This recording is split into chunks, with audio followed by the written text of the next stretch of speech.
Hello horror hounds. This one's not going to take very long at all because you can file The Devil's Men under M for massive wasted opportunity. You'll be able to see a couple of things from this cover. One, that I spent £1.99 in Oxfam on it, and two, that it stars Donald Pleasance and Peter Cushing. I had never heard of this movie before, and I just thought, well, a pound each, a pound for Peter and a pound for Donald, and there's no way I can go wrong, surely. And I didn't. Let's be fair. For £1.99, I didn't, but it was a really close run thing. This is a waste of cast. I mean, look, cast.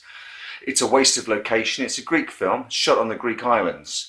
Doesn't really make use of that relatively unique location. I can't, please someone remind me of other Greek horror films that might be worth watching. I understand the director of this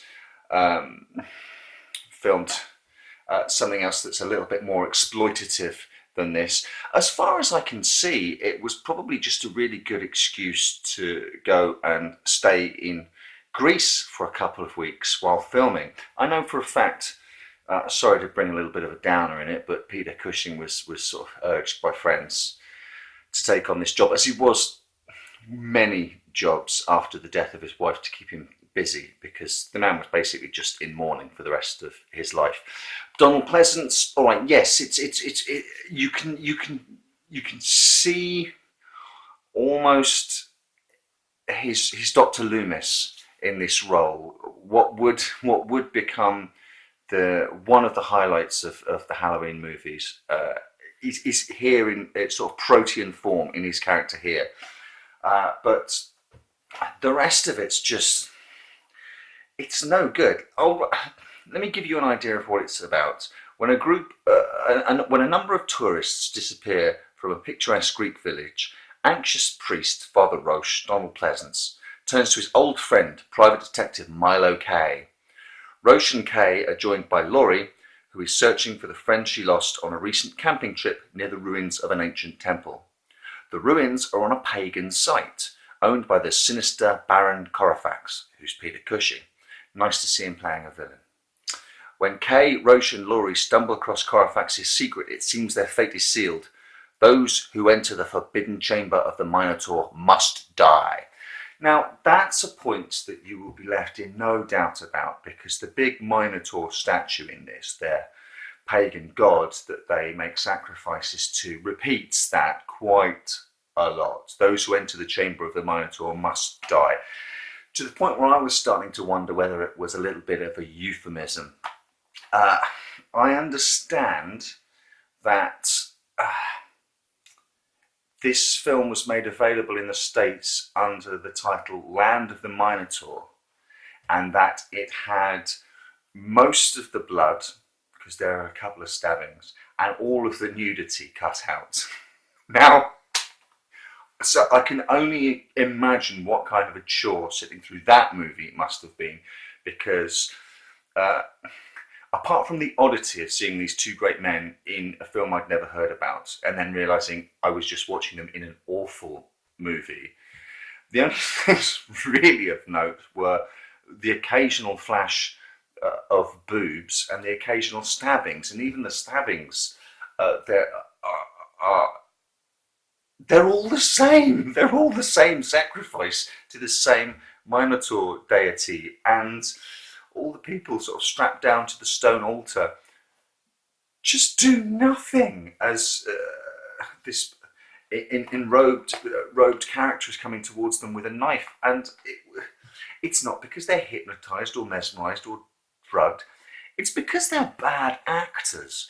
The direction in this is slow and stately, and the script is awful. It's got all the bits that you don't need to see in it, rather than clipping along at a pace. I think they were just pootling along, just filming what they wanted to film when they sort of wanted to film it. There's no sense of urgency whatsoever. There's an awful lot of reaction shots. Something happens, camera cuts reverse angle to someone just not reacting to it. There's an awful lot of cutting back to people's faces, showing no reaction or emotion whatsoever.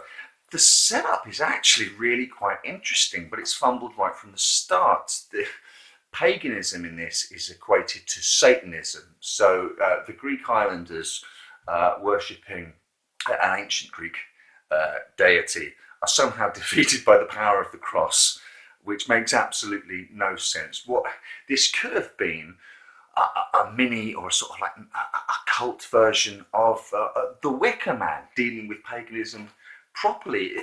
If they'd have dealt with the priest Roche, Donald Pleasance's character, as the interloper, as the newcomer, what your religion, your young, brash, only 2,000-year-old religion coming to this island trying to tell us to change our ways when we've been doing things for millennia, when our gods are millennia older than your gods. There could have been a real conflict there. Instead, there's a group of sort of hippie archaeologist students bumbling around a Greek island in a VW camper van in really, really short denim shorts, getting sort of captured and getting tied up, and then this ancient Greek sect being run by probably the most English man you could possibly think of. See, even there's something at play there, and it could have touched upon sort of colonialism and the British and how they spread out and took over the world and sort of subjugated cultures and religions and other nations in exactly the same way that the Christians are doing. None of that. There's none of that. They have to wait for some sort of lunar event before they can kill the people that the film doesn't want them to kill. Although they can kill the people that the film's fine with them to kill, and they have to wait for a lunar event because of reasons. And towards the end, honestly, it gets so lazy that the heroes find this place and are able to work certain stuff out literally because the priest gets a feeling that's so. I suppose perhaps it's supposed to be divine intervention, but he just knows an awful lot of stuff that the script really needs him to know now. Otherwise, we're stuck. It's not good. In fact, I'm going to say the best thing about it is the DVD menu screen and the song that goes with it. So I'll end this sort of, I can't even really call it a review, a kicking, by showing you the absolute best bit of this film, which is the menu screen. As an aside, the poker got pulled out of the fire with this because bizarrely there's an extra on this DVD, which is a 15-minute interview with Christopher Lee entirely about his relationship and friendship with Peter Cushing. I don't know why it's on there. Christopher Lee's not in this film, but that 15-minute segment alone is worth the price of it, and these two greats, and a couple of boob flashes, and I can't really complain. But here, have a look at the best bit of the entire thing.